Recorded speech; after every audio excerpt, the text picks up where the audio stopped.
हर entrepreneur को salesman बनना पड़ता है हर दिन। There is no substitute to sales. And entrepreneur जो होता है ना, उसकी यही पहचान होती है कि वो गिर के खड़ा होता है। You are down but not out my friend.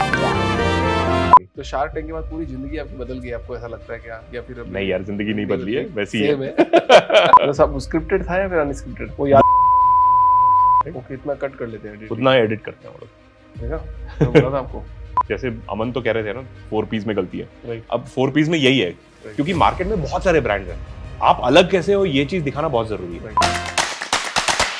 Welcome to the show, thanks for coming and thanks for giving the time. तो सर मेरा पहला क्वेश्चन आपसे ये है कि जो एंटरप्रेन्योर जर्नी है वो कहाँ से शुरू हुई सर? मैं एक्चुअली 10 साल कॉर्पोरेट में काम कर चुका था। लास्ट मेरी जॉब थी हनीवेल में, जहाँ पे हम हनीवेल के लिए इंडिया बिजनेस बिल्ड कर रहे थे। ओके। हनीवेल के कोर टेक्नोलॉजीज के साथ इंडिया का यूज केस क्या होना चाहिए लैपटॉप्स के लिए? नहीं, हनीवेल मतलब थर्मोस्टैट से लेके बिल्डिंग में एनर्जी मैनेजमेंट, प्रोसेस कंट्रोल, जो रिफाइनरी वगैरह में कंट्रोल सिस्टम होता है, राइट। वो करते हैं। एयरप्लेन में फ्लाइट मैनेजमेंट सिस्टम्स होते हैं, राइट। जो आप एयर होस्टेस देखते हो ना, Right, जो right. बटन दबाती रहती है, Right. वो सारी चीजें करते हैं। उसके अलावा प्रोडक्ट्स भी हैं, जैसे सीसीटीवी कैमरा हो गया, या फिर दुकान में वो स्कैनर होता है ना, आइटम स्कैन करने के लिए बिलिंग काउंटर पे, तो वैसे प्रोडक्ट्स भी होते हैं उनके। Okay. होम ऑटोमेशन होता है, होटल ऑटोमेशन होता है, बहुत कुछ है उनके पास प्रोडक्ट्स। तो वो इंडिविजुअल प्रोडक्ट बनाते हैं या फिर कोई B2B ऑर्डर लेके बनाते हैं ये लोग? मोस्टली B2B है। B2C में 1-2 प्रोडक्ट्स हैं, जैसे वो ह्यूमिडिफायर है, एयर प्यूरिफायर है, ऐसे 2-3 स्विचेस का रेंज है। तो कुछ है जो B2C है, बट मोस्टली B2B होता है। तो उनके लिए हम लोग पूरा इंडिया का पोर्टफोलियो बना रहे थे। Okay. कि यार, क्योंकि यूएस का जो प्राइस पॉइंट है और यूएस का जो यूसेज है उनके प्रोडक्ट का, वो बहुत अलग है इंडिया से। राइट। तो इंडिया में अगर लॉन्च करना है तो इंडिया का प्राइस पॉइंट उनको समझ में आना चाहिए। Absolutely. तो इसलिए हमने पूरा बिजनेस केस बनाया था इंडिया के लिए। तो आप बिजनेस हेड थे क्या वहाँ पे, मतलब क्या? हाँ, तो I was running the it was called emerging markets group, जो इंडिया का इंक्यूबेशन कर रहा था। तो हमने करीब $20 मिलियन का पोर्टफोलियो लॉन्च किया था 2 साल में। नहीं, तो I just want to understand the exact thing कि जैसे आप जब वहाँ पे हेड कर रहे थे तो $20 मिलियन क्या आप हैंडल कर रहे थे? जी हाँ। या फिर आपने पूरा, मतलब कैसे प्रेजेंटेशन क्या कर रहे थे मतलब? तो वो $20 मिलियन का जो पोर्टफोलियो है, मैं और मेरा बाद में जो को-फाउंडर था, जो हम साथ में निकल के हमने जो जर्नी शुरू की, उनका नाम था उत्कर्ष। ओके। तो हम दोनों ने मिलके वो $20 मिलियन का पोर्टफोलियो बनाया था। अब $20 मिलियन में करीब 15 अलग-अलग बिजनेस थे, राइट? 1-1 मिलियन, 1.5 मिलियन का, जो हमने लॉन्च किए थे फ्रॉम स्क्रैच। ठीक है। कि हनीवेल का कोर टेक्नोलॉजी ले लिया और उसके ऊपर इंडिया के लिए स्पेसिफिकली प्रोडक्ट्स बनाए, जो इंडिया के प्राइस पॉइंट और इंडिया के कस्टमर्स के लिए बहुत रेलेवेंट हो। राइट। तो हमारे पास टीम थी, इंजीनियरिंग टीम थी जो प्रोडक्ट्स बनाती थी, प्रोटोटाइप करती थी। फिर कमर्शियलाइजेशन टीम थी जो जाके मार्केट में टेस्ट करती थी प्रोडक्ट को, और फिर सेल्स टीम थी जो उसको फाइनली जाके बेच के आती थी। सो वो पाइपलाइन बनाया था, और फिर वो एक बार प्रोडक्ट एक्सेप्ट हो गया मार्केट में, तो उसको इंडिया की सेल्स टीम है अलग हनीवेल, तो उनको ट्रांजिशन करते हैं। एक्सेप्टेंस कैसे देखा जाएगा उसका? एक्सेप्टेंस यही था कि मतलब कस्टमर को जो हमने इनिशियल पायलट कस्टमर्स को जो साइन अप किया है, तो उनका फीडबैक क्या है, और अगर वो रिपीट करना चाहते हैं या नहीं। Right, that was the major. और उनसे उनकी तरह और कितने कस्टमर्स हैं, उनको हम ये बेच सकते हैं कि नहीं। तो वो फर्स्ट स्टेप ऑफ सेल्स हमने किया था, and then based on that हमने कहा कि यार ये ठीक है, दीज प्रोडक्ट्स विल वर्क। जितने प्रोडक्ट्स हमने लॉन्च किए, 3 गुना उससे ज्यादा हमने एक्सपेरिमेंट किए। राइट, उनमें से 30 प्रोडक्ट थे, जिनमें से 10 ही हमने लॉन्च किए इवेंचुअली। क्योंकि मार्केट में एक्सेप्टेंस सिर्फ 10 का था।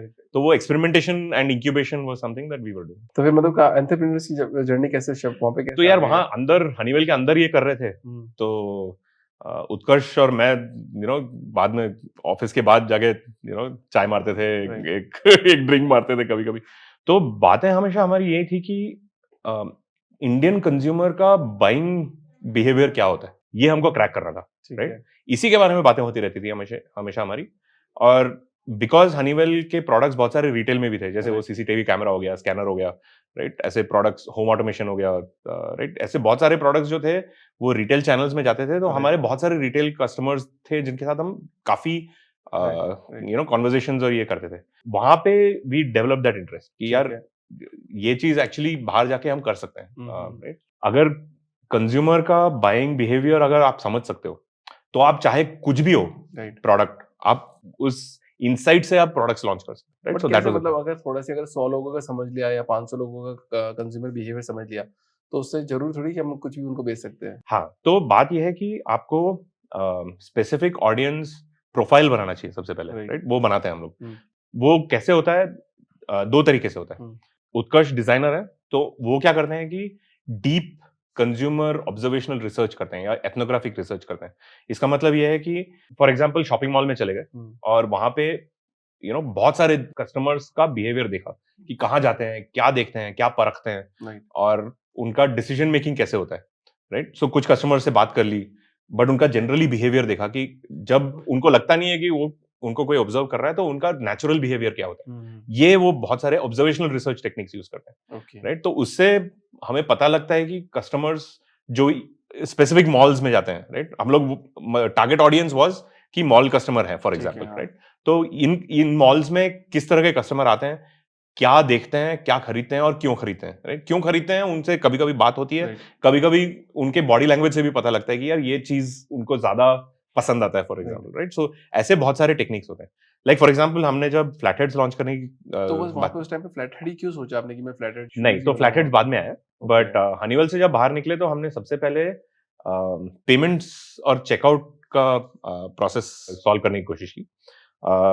तो हमने लॉन्च किया था एक मोबाइल ऐप जिसका नाम था मोमो, मोबाइल मनी एवरीवेयर। तभी 2013 में जब हम निकले थे, हम चाइना काफी, हनीवेल के काम से काफी विजिट्स होते थे वहां पे, Okay. क्योंकि हमारा मैन्युफैक्चरिंग बहुत सारा चाइना में था, तो प्रोटोटाइपिंग के लिए वहां जाते थे। तो तभी हमने चाइना में देखा था कि यार ये अलीपे और वीचैट पे जो चीज है, फोन पे सारे पेमेंट्स होते थे, लाइक Right. जैसे अभी क्यूआर कोड स्कैन करके आप कहीं भी पे कर सकते हो, राइट? वो चीज वहां पे 2013 में चल रहा था ऑलरेडी, राइट? लोगों ने, दुकानदारों ने एक्चुअली क्रेडिट कार्ड एक्सेप्ट करना छोड़ दिया था, Right. राइट? जाओगे आप क्रेडिट कार्ड लेके तो बोलेंगे वीजा नो, Right. बस राइट? मतलब हर आदमी फोन से पे करता था, Right. Right? And that was a revolution. वहां पे चाइना में वहां पे चाइना में ऑलरेडी हो रहा था, Right. लेकिन दुनिया में और कहीं नहीं हो रहा था। इंडिया में भी नहीं था कुछ। इंडिया में भी नहीं था। इंडिया में पेटीएम, मोबीक्विक और फ्रीचार्ज थे, तीन big players Right. Mobile payments में। और वो मोबाइल पेमेंट्स प्राइमरीली सिर्फ यूटिलिटी पेमेंट्स, जैसे आपका इलेक्ट्रिसिटी बिल हो गया Right. Right. या फिर मोबाइल रिचार्ज, हम्म। ये दो ही चीज करते थे, राइट? ऑफलाइन में, रिटेल स्टोर्स में, रेस्टोरेंट्स में वगैरह नहीं करते थे कोई पेमेंट्स। हमने सोचा यार ये स्पेस बहुत ओपन है, और अगर आप चाइना को देखो तो ये होने वाला है। Right. इंडिया में तभी 3G लॉन्च हुआ था 2 साल पहले, तो इंडिया में app ecosystem was exploding. Right. हर दिन हजारों ऐप लॉन्च होते थे। हमने सोचा यार ये स्पेस जो है, अगले 10 साल में हम उस डायरेक्शन में जाने वाले हैं, क्योंकि इंडिया में डेटा सबसे ज्यादा चीप है Right. और पेनिट्रेशन तो काफी कुछ होने वाला है, राइट? Right. Right. जियो उसके बाद आया, उसने तो मार्केट खोल दी। ट्रेंड हमें तभी समझ में आया कि ये आने वाला है, तो हमने सोचा हम why don't we do this. तो काफी एक्साइटिंग था, Right. काफी इंटरेस्टिंग स्पेस था। हमें पेमेंट्स के बारे में कुछ भी नहीं पता था और ना ही ऐप्स के बारे में पता था। हम तो टेक्नोलॉजिस्ट नहीं है, हम मतलब वो डिजाइनर है और मैं हाँ। मैकेनिकल इंजीनियर हूँ यार, Right. और बिजनेस वाला आदमी हूँ। कंज्यूमर एक्सपीरियंस से इसको तोड़ते हैं, Right. राइट? तो हमने डिजाइन लैंग्वेज अपनी डिफाइन की जो बहुत ही यूनिक थी as compare to all the other payment apps. Right. और हमने सोचा ये ऐसे एक यूनिक चीज बनाते हैं जो किसी और ने नहीं बनाया हो। ठीक है। सबसे पहले हमने लॉन्च किया था माइक्रो ब्रूवरीज में। Right. इन बैंगलोर में बहुत सारे माइक्रो ब्रूवरीज खुल रहे थे तब, राइट? प्रॉस था, टॉयट था, राइट? बिग ब्रूस्की खुला बाद में। Right. Right. हाँ। तो ऐसे बहुत सारे खुल रहे थे। उनको डिफरेंशिएट करने के लिए मार्केट में उनको कुछ चाहिए था, राइट? कि how do we attract customers. तो उसमें हमारा एक ऐप में एक फीचर था जो हमने डेवलप किया था, जो था कि आप अगर दोस्तों के साथ जाते हो, नॉर्मली आप ब्रूवरी जाते हो तो दोस्तों के साथ जाते हो, अकेले नहीं जाते हो कहीं, Right. Right. राइट? तो दोस्तों के साथ अगर जाते हो तो बिल आपके फोन पे लाइव आएगा, और फिर जितना आपका अमाउंट है आप स्प्लिट करके Split कर दो। उसी ऐप में पे कर सकते हो, हम्म। राइट? और अलग अलग स्प्लिट्स होते हैं, राइट? ठीक। इक्वल स्प्लिट करना है तो इक्वल स्प्लिट करो, अलग अलग करना है तो अलग अलग करो। ठीक है। ये किसी और ने नहीं दिया था ये एक्सपीरियंस। तो ये आपने उस टाइम स्टार्ट कर दिया उस था? टाइम पे स्टार्ट किया था ये हमने, राइट? तो वो चीज चल पड़ी, राइट? उनको, रेस्टोरेंट्स को भी बहुत मतलब फायदा मिला कि Right. लगा कि कस्टमर्स को बोल सकते हैं कि यार हमारे पास कुछ इंटरेस्टिंग है। Right. और बैंगलोर में तो टेकी लोग हैं यार, Right, तो right. सबके पास फोन तो है, और मतलब उनको बोलो कि नया कुछ ऐप आया है तो देयर इज तुरंत ऑलवेज download कर एक्साइटमेंट, लेते हैं, राइट? तो ट्राई करके देखते हैं। हम्म। तो ये चीज वहां पे चल पड़ी। उसके बाद बिकॉज हमने हर पिन कोड में एंकर क्लाइंट्स चूज किए थे, हम्म। उसके बलबूते पर बाकी सारे रेस्टोरेंट्स को हमने साइन अप कर लिया था। रेस्टोरेंट साइन अप हो गए, उसके बाद सुपरमार्केट के पास गए। तो उस टाइम पे कितनी बड़ी टीम थी आपकी और कितने लोग काम कर रहे थे? हमारे पीक के टाइम पे हमारे साथ करीब 50 लोग थे। That was the largest team. खुद का पैसा लगाया था इसमें? ये नहीं, सो ये शुरुआत में हमने खुद का लगाया था, बट उसके बाद जैसे ट्रैक्शन मिला तो वीसी फंडिंग आ गई थी। अच्छा, आपने वीसी फंडिंग उस टाइम वीसी फंडिंग उठाई थी। ओके, कितना अमाउंट? अगर हमने 1 मिलियन उठाया था। 1 मिलियन आपने उस टाइम? और इंडिया में अगले 10 साल में ब्रांड्स बनने वाले हैं। अगेन ये इनसाइट हमने यूएस में देखा था कि कैसे हुआ था, चाइना में देखा था कैसे हुआ था, राइट? ये बहुत सारे बेंचमार्क्स हमने देखे थे। ओके। हमने सोचा यार अगला कैटेगरी होने वाला है ब्रांड्स, तो हम D2C ब्रांड्स में कुछ करते हैं, ये थॉट था। तो फिर आपने फ्लैटहेड्स उसके बाद शुरुआत की। तो 2018 में टैंक तक जाने के पहले तक कैसी जर्नी थी मतलब? 2018 में हमने शुरुआत की इसके बारे में सोचने के लिए। और जूते इसलिए हमको बनाने थे क्योंकि उत्कर्ष जो है वो मतलब क्या बोलूं, शू फैनेटिक है, पागल है जूतों के पीछे। तो उनके पास वो पागल थे इसलिए वो बनाया क्या मतलब? हाँ, फिर कोई एक्चुअली आपने रिसर्च करी या फिर नहीं? नहीं रिसर्च भी की, बट शुरुआत बाद मतलब पैशन की भी होती है सबसे पहले, राइट? फाउंडर्स का ये भी होता है कि एक पैशन एरिया होता है जिसको जिस पे फोकस करना होता है। नहीं तो यार 5 साल 10 साल की जर्नी तुम कैसे काटोगे अगर आपको पैशन नहीं है उस स्पेस में? तो पर आपका तो नहीं था ना पैशन उसमें? तो यार मेरा fashion and apparel in general was a space that I was very interested. तो D2C ब्रांड का तो चस्का तो था, ये तो करना था। और मेरा अप्रोच ये था कि मार्केट साइज कहाँ बड़ा है और कोई पेन पॉइंट है जो हम लोग अच्छी तरह सॉल्व कर सकते हैं, which is better than all the other competitors. तो क्या पेन पॉइंट देखा हमने एक्चुअली कलर प्लस के फाउंडर से बात की। कलर प्लस जानते हो? हाँ, जब लोग फॉर्मल ड्रेसिंग से सेमी फॉर्मल ड्रेसिंग में शिफ्ट हो रहे थे ऑफिसेस में, तब कलर प्लस ने लॉन्च किया था chinos, colourful T shirts and shirts, right? और वो बहुत मतलब एक्सपोनेंशियली ग्रो हो रही थी कंपनी तब। उसके बाद रेमंड्स ने उनको अक्वायर कर लिया, बट वो ग्रोथ स्टोरी था when customers were shifting from formal to semi formal. तो उनसे जब बात हुई तो उन्होंने कहा यार तुम सोचो, अब कस्टमर सेमी फॉर्मल से कैजुअल पे जा रहा है, राइट? कस्टमर्स जॉगर्स पहनते हैं या जीन्स पहनते हैं। और आप अगर बैंक्स भी देखो, फॉर एग्जांपल गोल्डमैन सैक्स, जो which is supposed to be one of a very orthodox bank, तो उन्होंने भी बैंगलोर में डिक्लेयर किया था कि यार तुम जीन्स पहन सकते हो। अब अगर बैंक्स ये कह सकते हैं तो मतलब generally people are moving to casual dressing. लेकिन आप जूते देखो, फॉर्मल में हश पपीज है जो वर्क अप्रोप्रिएट शूज बनाता है, जो वर्क के लिए परफेक्ट होता है dressing, both formal and semi formal, leather के होते हैं बट सुपर कंफर्टेबल होते हैं, राइट? दिन भर पहन सकते हो, कोई प्रॉब्लम नहीं होगी आपको। कैजुअल शूज का हश पपीज कौन है? कोई नहीं है, राइट? या तो स्पोर्ट्स शूज मिलते हैं, एथलीजर शूज मिलते हैं, या फिर लेदर के स्लिप ऑन्स मिलते हैं, लोफर्स मिलते हैं जो normally people wear with jeans, right? तो वो हश पपीज जैसे great casual shoes for work वाला पोजीशनिंग ओपन था, और अभी भी ओपन है आप अगर देखो तो, राइट? हमने सोचा यार ये पोजीशन तो सही है। 2-3 चीजें थी जो हमारी इनसाइट थी इसके बाद। तो हमने क्या किया कि बहुत सारे कस्टमर्स के घर गए हम लोग जो वर्कफोर्स में है, जो हमारा target audience, who are working, right? वहां पे जाके हमने क्या किया कि उनके शू क्लोजेट के फोटोज लिए। तो हमारे पास करीब 500-600 शू क्लोजेट से फोटोग्राफ्स थे, और उसको हमने एनालाइज किया। तो हमने देखा कि या तो लोग स्पोर्ट्स शू खरीदते हैं या फिर लेदर शूज खरीदते हैं जो लोफर्स वगैरह। तो आपने इतना डीप एनालिसिस किया उस टाइम पे? काफी, हमको 1.5 साल लगे यार। अप्रैल 2018 में हमने शुरू किया इसके बारे में सोचना, और लॉन्च हमने नवंबर 2019 में किया। बट आजकल तो लोग ऐसा नहीं करते हैं, मतलब तुरंत कुछ प्रोडक्ट आइडिया आता है, तुरंत उसको इम्प्लीमेंट करके सेल जनरेट कर देते हैं। तो आपने इतना टाइम इसमें कैसे लगा दिया? यार इनसाइट डीप होना चाहिए, और समझ, मतलब आपको मार्केट की समझ होनी चाहिए, एक नंबर 1, और नंबर 2 आपने अगर एक प्रॉब्लम आइडेंटिफाई किया, उसको सॉल्व करने के लिए आपको एक बेस्ट इन क्लास प्रोडक्ट चाहिए। बट तो हमें 1 साल लगा प्रोडक्ट बनाने में, क्योंकि हम we are not from the footwear industry. तो भी मेरा एक सवाल है, यहाँ पे 1 साल अगर आप लगा रहे हो, फिर भी आप उसमें स्ट्रगल कर रहे थे अगले 1 साल तक।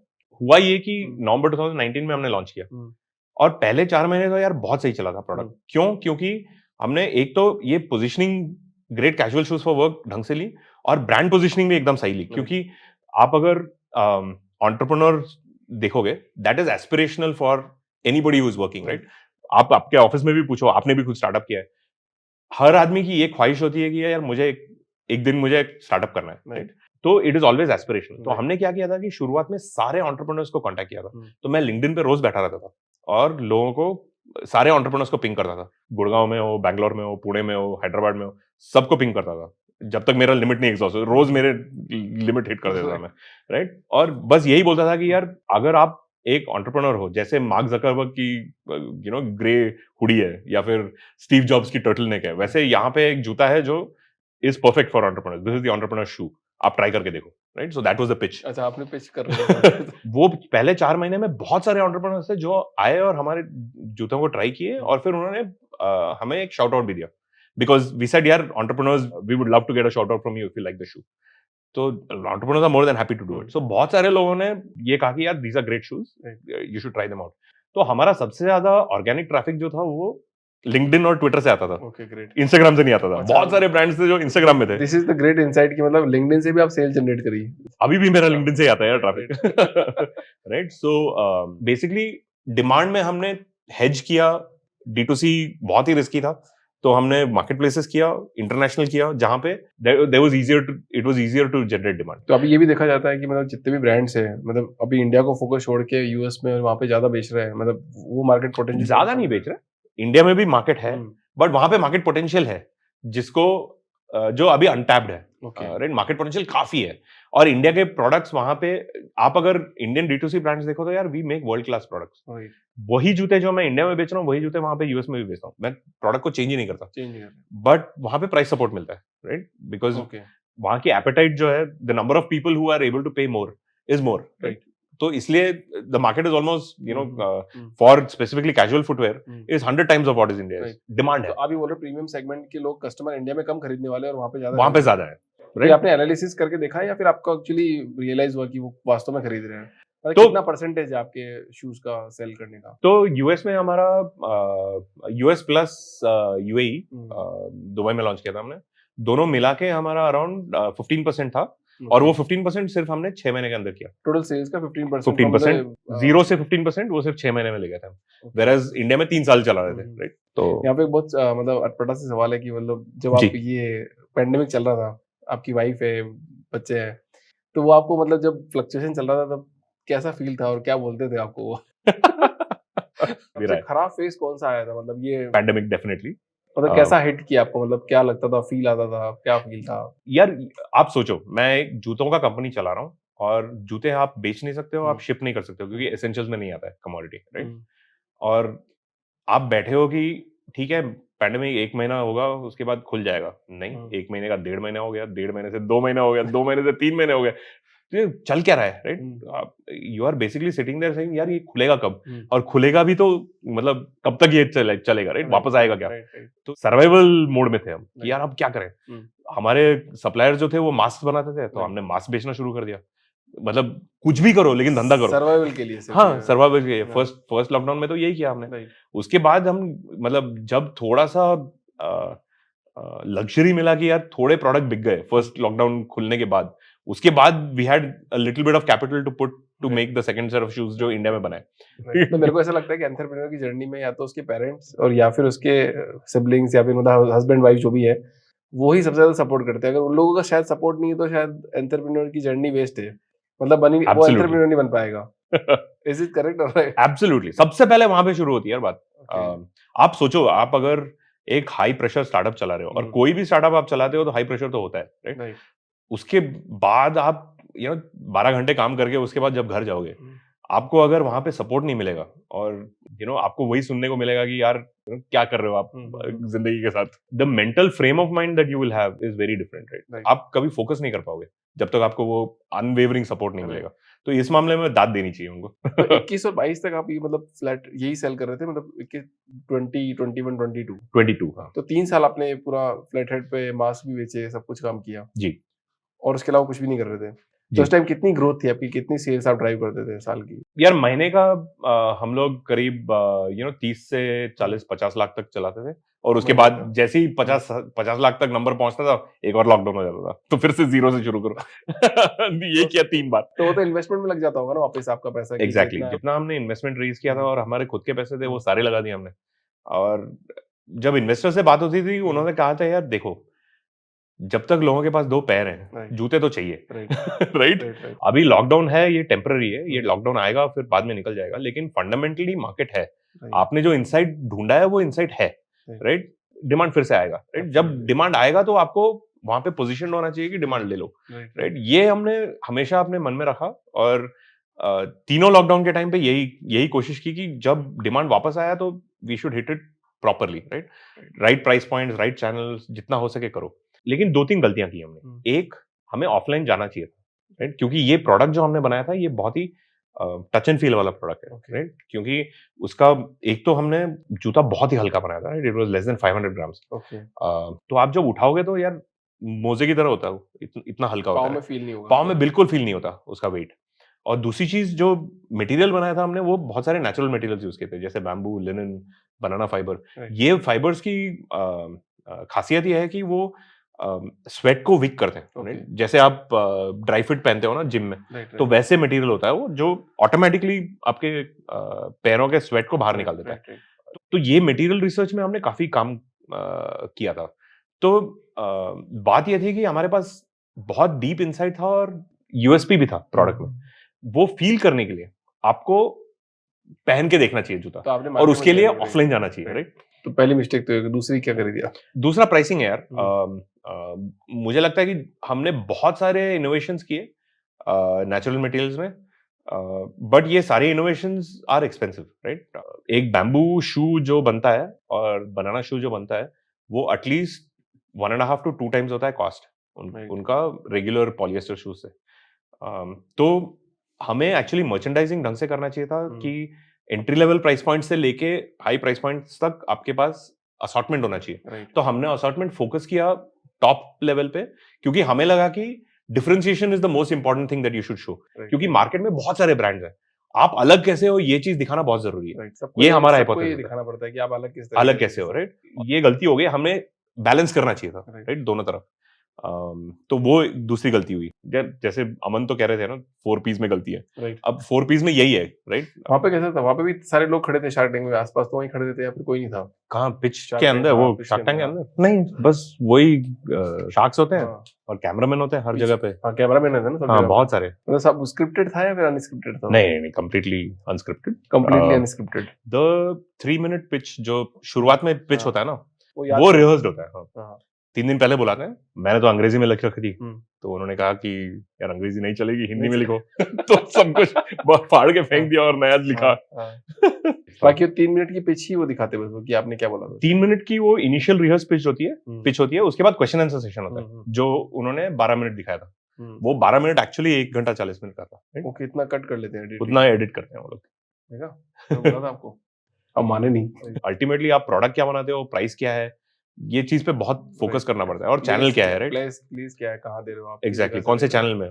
आप ऐसे सिचुएशन में हो कि यार कभी भी कोई भी दुकान बंद हो सकता है क्योंकि लॉकडाउन होने वाला है, और वहां पे आप अगर इन्वेंट्री डालते हो तो 4 महीने वो इन्वेंट्री फंस जाएगा, उसके बाद आप कुछ नहीं कर सकते हो इन्वेंट्री का। तो ऐसे सिचुएशन में हम बहुत ही पैरानॉइड थे ऑफलाइन जाने में, राइट। हम 1000 बार सोचते थे कि यार ऑफलाइन करना चाहिए कि नहीं। तो we were always postponing that decision, right. शायद रेट्रोस्पेक्ट में हमें एक रिस्क लेके कर लेना चाहिए था, राइट। तो अभी भी कोई बिजनेस में आपको कोई ऐसी चीज जिससे आप बहुत ज्यादा डरते हो कि यार मेरे को ये नहीं करना चाहिए? अगेन सिचुएशन पे होता है, राइट। तो अभी कोई ऐसी स्पेसिफिक चीज यार नहीं, बिजनेस में इसमें तो डर लगता है, ये तो नहीं करना यार। मर्चेंडाइजिंग पे ध्यान देना चाहिए, जो प्राइसिंग है और असॉर्टमेंट है, वो चीज बहुत बहुत ही क्लियर होना चाहिए आपको इवन बिफोर लॉन्च। हमने सोचा था कि यार एक्सपेरिमेंट करेंगे प्राइसिंग पे और इवेंचुअली हमको मिल जाएगा वो, गलत काम किया हमने। मुझे लगता है कि वो गलती मैं फिर नहीं करूंगा। तो डर लगता है आपको बेसिकली? एब्सोल्युटली। 3 ऐसी चीजें बताओ जो आप एंटरप्रेन्योर ऐसे लोग बहुत प्यार करते हो, बिकॉज शार्क टैंक तो चलो आ गया था आपके इस पिक्चर में, बट उससे पहले बिकॉज आप you are by heart entrepreneur, तो क्या 3 चीजें ऐसी है जिनसे आप बहुत प्यार करते हो एंटरप्रेन्योरशिप के अंदर? बेसिकली मेहनत करके कमाए हुए पैसे होते हैं ये, जो वो लोग इन्वेस्ट करते हैं आप में, राइट। सबसे पहले वो, राइट, उन्होंने आपको इतना ट्रस्ट किया कि आपकी प्रोडक्ट खरीद रहे हैं, उसके बाद उनसे फीडबैक मिलता है कि यार दिस इज ब्रिलियंट, राइट। ऐसी चीज हमने पहले एक्सपीरियंस नहीं की थी, आप इतने साल तक कहाँ थे, पहले आना चाहिए था आपको, राइट। जब ऐसा फीडबैक मिलता है तो that is one of the most joyous moments for an entrepreneur, creating something new and getting feedback from the customer, right. That is, मतलब आप चाहे कितने भी बुरे टाइम से गुजर रहे हो, जब आपको ऐसा एक फीडबैक मिलता है कस्टमर से, तो यार इट मेक्स योर डे। मतलब यार ठीक है, अगले 1 महीने तक रगड़ लेंगे ये एक फीडबैक की वजह से, राइट। तो ये चीज बहुत सही है। बेस्ट वे टू सेल, मतलब आपने देखा है क्या, तो इफेक्टिवनेस पहले होती है या फिर ऑडियंस पहले बिल्ड करो फिर आप इफेक्टिवनेस पे ध्यान दो, दोनों में से क्योंकि आपने दोनों फेज देखे हैं। हाँ। कि अब आपको लोग जानते हैं, मतलब आपके लिंक्डइन पे भी 2 लाख फॉलोवर्स हो गए हैं ऑलमोस्ट, और अगर आप उनको प्रोडक्ट सेल करोगे तो ज़्यादा बेस्ट है पहले फॉलोअरशिप बनाओ या फिर उसके पहले ही आप प्रोडक्ट सेल करने लग जाओ, क्या बेस्ट है दोनों? यार ये तो चिकन एंड एग है। मतलब मैं अगर 2 लाख कस्टमर 2 लाख फॉलोवर का वेट करूं before I launch a product तो बहुत टाइम लगेगा, राइट? सो स्टार्टअप में 2 चीजें हैं, राइट? पहले एक pre product market fit. Pre product market fit का मतलब ये होता है कि आपका प्रोडक्ट मार्केट में अभी तक एक्सेप्ट नहीं हुआ है, राइट? और ये फेज में जब तक वो एक्सेप्टेंस नहीं दिखता आपको, ये फेज में आपको बहुत ही निम्बल होना पड़ेगा। मतलब बहुत सारे चेंजेस करने पड़ेंगे आपको, प्रोडक्ट में, चैनल में, प्राइसिंग में बहुत सारे चेंजेस करने पड़ेंगे। शायद ऑडियंस गलत हो, ऑडियंस भी चेंज कर सकते हो, right? That is a big pivot, but that is also something that you can do. तो ये experimentation and speed is very very important pre product market fit. But एक बार मार्केट फिट मिल गया, market fit कैसे मिलता है? जब आपका cost of customer acquisition suddenly गिरने लगता है, राइट? तभी आपको पता चलता है कि यार market is accepting your product, that is product market fit. जैसे ही प्रोडक्ट मार्केट फिट मिलता है, then you have to focus on effectiveness, कि कितनी जल्दी आप राइट कस्टमर को राइट टाइम पे अप्रोच करके अपना प्रोडक्ट बेच सकते हो। तो you should fix your growth trajectory and the unit economics and profitability trajectory as soon as possible. So that is effectiveness. तो पहले एक्सपेरिमेंट, उसके बाद effectiveness is what I think. तो ब्रांड इमेज पहले आती है या फिर प्रैक्टिकल प्रोडक्शन अपन पहले ले लें? वो मतलब मान लो 1000 जूते पहले बना लिए मैंने, अब 1000 जूतों को मैं बेचूंगा, या फिर ब्रांड इमेज कैसे काम करना चाहिए? नहीं, सबसे पहले मैं जैसे कहा कि अगर अर्ली स्टेज हो, आप नया चीज लॉन्च कर रहे हो, तो पहले मार्केट अंडरस्टैंडिंग बहुत जरूरी है। आप जो सोचते हो मार्केट में क्या है, क्या देना चाहिए वर्सेस मार्केट को क्या एक्चुअली चाहिए, इज वेरी वेरी डिफरेंट। चाहे आप कितने भी मतलब माहिर खिलाड़ी हो इनसाइटिंग में, जब आप प्रोडक्ट लॉन्च करोगे तो आपको पता चलेगा कि यार मार्केट असली में क्या है, राइट? उनको क्या चाहिए। जब तक वो आता नहीं है, I don't think you should invest a lot on inventory, right? आप एक्सपेरिमेंट करो। जैसे हम लोग क्या करते थे कि प्री ऑर्डर्स करते थे, और प्री ऑर्डर्स में क्या करते थे, बस 3D रेंडर करते थे जूते का, राइट? और उसका एक इमेज डाल देते थे और कस्टमर्स को पोल देते थे कि यार इनमें से कौन सा जूता आपको अच्छा लगा बताओ, राइट? फीडबैक दो। तो based on that feedback, that was design phase, right? Based on that feedback we used to make prototypes.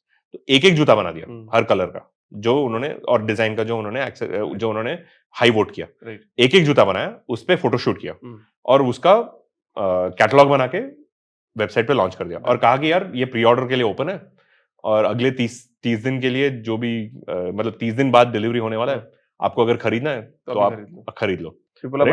तो people started buying it, right? Because you branding भी वैसी होता है कि यार this is a limited edition collection. जैसे हमने अभी ये नॉट आउट कलेक्शन जो लॉन्च किया था, तो वहां पे हमने कहा था कि only 900 shoes are going to be launched. आपको अगर खरीदना है तो अभी अवेलेबल है, कल नहीं होगा, राइट? जल्दी से लो। शार्क टैंक के एपिसोड के बाद हमें फाइनली मुझे एक रियलाइजेशन आया कि यार इसके मतलब this is the end of the road, खत्म हो गया, राइट? तो हमने बिजनेस पॉज पे डाल दिया। मोस्टली इन्वेंट्री हमने लिक्विडेट किया ताकि एटलीस्ट कुछ तो सप्लायर्स को हम लोग वापस पे कर सकें। अपने खुद के पैसे लगा के सप्लायर्स को सेटल कर दिया था, और एम्प्लॉयज को then we found them places.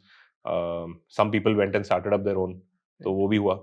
और बेसिकली बिजनेस को पॉज कर दिया था, बिल्कुल पॉज कर दिया एकदम। और इन्वेंटरी कहाँ पड़ी थी उस टाइम? घर पे पड़ी थी? घर पे पड़ी थी सारी घर पे। तो कमरे सारे आपने शूज से भर दिए? जी, दो कमरे थे, तो 2 रूम थे। मतलब अब क्या करेंगे, कैसे बेचेंगे अब? तो ऑर्गेनिकली ट्रैफिक तो आता था क्योंकि मतलब brand was still known, right? लोग ब्रांड को जानते थे, तो every now and then orders आते रहते थे जो हम लोग घर से फुलफिल करते थे। बट वेयरहाउस का एक्सपेंस हम उठा नहीं पा रहे थे, तो हमने सोचा यार घर पे ले लेते और फिर घर से शिप करते थे। तो यही कर रहे थे हम। तो 6 महीने की बात तो वो 6 महीने यही कर रहे थे। स्टेटमेंट दिया था शार्क टैंक में, मेरे को याद है कि आपने बोला था कि यार ये अभी हो नहीं रहा है, इसका मतलब ये नहीं है कि मैं कर नहीं सकता हूँ, क्योंकि मैंने ऑलरेडी मतलब 20 मिलियन का पोर्टफोलियो मेंटेन किया है या फिर बहुत बड़ी बड़ी कंपनी में काम किया है। वो स्टेटमेंट मेरे को समझना है। मतलब आपका वक्त, आपको लगता है कि शायद किस्मत खराब थी इसलिए नहीं कर पाए, या फिर कुछ और रीजन था उसकी वजह से नहीं कर पाए? नहीं यार, स्टेटमेंट इज वेरी पावरफुल। देखो, एक एंटरप्रेन्योर की पहचान ये नहीं है कि उन्होंने यूनिकॉर्न बनाया कि नहीं, राइट? मेरे हिसाब से, राइट?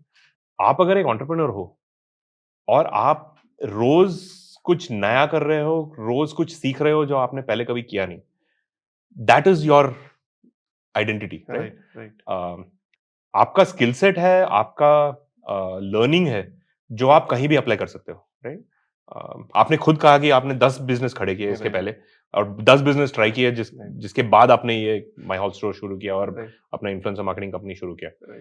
तो आपके जो लर्निंग्स थे आपके पहले 10 स्टार्टअप में, वो आपने यहाँ पे अप्लाई किया है, राइट? और वो आपको कभी, मतलब आप जब वो जर्नी में होते हो, आपको कभी पता नहीं रहता है कि कौन सी कंपनी चलने वाली है, लेकिन कोशिश तो बनता है यार, राइट? करते रहना पड़ता है। तो कोशिश करते रहना पड़ता है। वो जर्नी जो है वो हर एंटरप्रेन्योर को, मतलब they have to go through it. It is a journey that everybody has to go through. और वो स्ट्रगल और वो लर्निंग जो है, वो इम्प्लीमेंट करते करते आपको एक एक ऐसा मोड मिलेगा जहां पे यू नो वेयर आई से luck is when preparation meets opportunity, right? आपको प्रिपेयर्ड रहना पड़ेगा और आपको वो अपॉर्चुनिटी ढूंढता रहना पड़ेगा, लेकिन वो एक मोड आएगा जब आप suddenly you will be lucky, right? उस मोड तक के लिए वेट करना पड़ता है। मैं अभी मेरी टीम को भी बोलता हूँ कि हमारी कंपनी को हमको तब तक ही सस्टेन करते रखना है जब तक कि इस पर्टिकुलर इंडस्ट्री का बूम नहीं आ जाए। जिस दिन बूम आया और तुम अगर वहां पे स्टैंड खड़े रहे, तो तुम देखना उस दिन बस तुम्हारी निकल क्या लोगे। ग्रोथ होगी तुम्हारी। तो उस तक के लिए सस्टेन करके रखो, क्लाइंट लेते आते रहो और काम करते रहो बस। और जब आप उस मोड पे होगे ना, जब ग्रो कर रहे होगे, तब आपके अलग प्रॉब्लम्स होंगे। Absolutely. इन्वेंट्री नहीं होगी, लोग नहीं होंगे Right, बिजनेस काम चलाने के लिए, काम उस time पे काम तो- बहुत होगा लेकिन लोग नहीं होंगे काम Right, करने के right, लिए, right. पैसे नहीं होंगे, बट पैसे आएंगे, तो you also have to sustain the Right, growth. right, जब ग्रोथ आती है तो you have to be positioned well to Absolutely take that right. Growth, right? तो that is what I believe is the true entrepreneurial journey. तो shark tank के बाद पूरी जिंदगी आपकी बदल गई, आपको ऐसा लगता है क्या? या फिर नहीं यार, जिंदगी नहीं बदली है, वैसी ही Same है। बस बहुत सारे लोग सेल्फी मांगते हैं और कुछ नहीं। तो अभी कैसा फील हो रहा है, मतलब क्योंकि ऑर्डर्स भी आ रहे हैं और फॉलोअरशिप भी बढ़ रही है और मतलब बिजनेस ग्रोथ फेज में आ गया अब? तो अभी सबसे बड़ा चैलेंज ये है कि फ्लैटहेड्स को फिर से रेजरेक्ट कैसे किया जाए, फिर से अभी तो यार पॉज पे था, तो इसको वापस लाया कैसे जाए। तो कैपिटल चाहिए इन्वेंट्री के लिए और ग्रोथ के लिए, जो अभी कोशिश जारी है, बात चल रही है। और अगर कुछ हो जाए और फिर गाड़ी निकल पड़े तो बहुत सही, राइट? तो वही कोशिश जारी है। Hopefully that will get done sooner rather than later. ज्यादा इंतजार नहीं करना पड़ेगा। होगा सर। मेरा लास्ट क्वेश्चन है कि आप ऐसी कौन सी 3 क्वालिटी होनी चाहिए एंटरप्रेन्योर के अंदर जो उसको हमेशा मेंटेन करके रखनी चाहिए? यार आप बहुत डीप क्वेश्चंस पूछ रहे हो। 3 चीजें। एक, हर एंटरप्रेन्योर को सेल्समैन बनना पड़ता है, हर दिन बेचना पड़ेगा। कोई there is no substitute to sales, right? चाहे आप इंजीनियर हो जो सबसे बड़ा प्रोडक्ट बनाते हो, सबसे उम्दा प्रोडक्ट बनाते हो, व्हाटएवर, लेकिन बेचना नहीं आता तो यार सॉरी, स्टार्ट नहीं कर पाओगे आप बिजनेस। या फिर आपको एक को-फाउंडर ढूंढना पड़ेगा जो बेच सकता है, right? Number 1, you have to be a salesman. आप अपनी कंपनी बेच रहे हो, आप अपने प्रोडक्ट्स बेच रहे हो, आप हायरिंग के लिए पिच कर रहे हो एम्प्लॉइज को कि यार आके मुझे ज्वाइन करो। ये कंपनी बड़ी कंपनी नहीं है, लेकिन आपको पोटेंशियल दिखाना पड़ता है। तो you are selling every day to everybody, right? Second, perseverance, right? सबको लगा कि यार ये चीज जो है कि वो नेवर गिव अप एटीट्यूड है, कि ऑलवेज कीप ट्राइंग, कि कभी तो यार लॉटरी निकलेगी, लेकिन तब तक कोशिश करते रहना पड़ेगा, राइट? वो perseverance and never say die attitude has to be there. और थर्ड इज पॉजिटिविटी यार। चाहे मतलब कुछ भी हो जाए, मतलब धंधा बंद पड़ा है, right? Everybody looks up to you in your team, right? किसी भी सिचुएशन से गुजर रहे हो आपके एम्प्लॉइज, आपको वो मोटिवेशन रखना पड़ता है, right? And they look up to you for answers as an entrepreneur, as a founder, right? तो वो चीज कभी आप छोड़ नहीं सकते हो। आपको अगर कोई देखेगा कंपनी में कि यार इनको कुछ पता ही नहीं क्या करना है, and you are clueless, right? And you are completely depressed और नेगेटिव इन योर एटीट्यूड, वो चीज बहुत जल्दी आपके कंपनी में परकुलेट हो जाता है, राइट? एंड वो बहुत डेट्रीमेंटल है आपके स्टार्टअप के लिए, right? That is almost a death for the startup. तो वो पॉजिटिविटी हमेशा रखना होता है, no matter how bad the situation is, right? So these are the 3 things I would say. Thank you sir, thank you for coming in this show, and मेरे को काफी अच्छा लगा, आपसे काफी चीज सीखने को मिली आज, कि स्पिरिट तो हाई रखनी पड़ेगी जीतने के लिए, अदरवाइज कुछ भी नहीं होगा। Thank you sir. Thank you very much, मजा आया बात करके।